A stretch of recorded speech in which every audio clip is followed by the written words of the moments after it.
So, good morning. Nadi ko diri sa Barangay Okan para mo interview og usa ka tawo nga residente diri about sa environmental issue. So, let me introduce myself. I am Denver Jicoy Siderol. And you, sir? I am Franciscan Uba Gibuni. I am resident in Barangay Wakan. So, sir, sa Barangay Wakan, unsa may naagid sa barangay? Ang Barangay Wakan is isa sa ka barangay nga adunay tourist spot nga luwan or bukid siya nga tada gid siya og view. So, overlooking bisa, sir. Yes, sir. So, ang ganda mo na, sir. Ano sa mga environmental issue nga about sa inyong barangay? Ang environmental issue sa among barangay is ang landslide ug ang mga basura nga adunay mga visitor na motungas ug magdala sila mga pagkaon dayon ilaray pambilin sa kanaka issue sa mga lugar. So, sir, kanang luwan sa siya, pwede na siya open for public na siya, sir.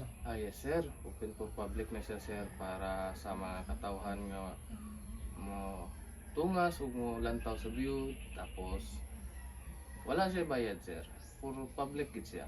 So, sa kan, sir, pwede ligaw na siya mag-camping na. Pwede, sir, mag-camping madto or mag-tambay unsa ba inyo baton. Ang issue lang is ang kanang hugaw nga ilang gipangbilin para gina siya. So, sir, according sa landslide, Sa landslide mong god is prone siya tungod kay naa siya sa bukid and medyo naapoy mga ibang construct na para sa landslide nga mapugong. so mga to, sir, salamat. Salamat di kayo. Salamat sa imong Thank you, pag-cooperation, sir. Thank you. Salamat.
Di man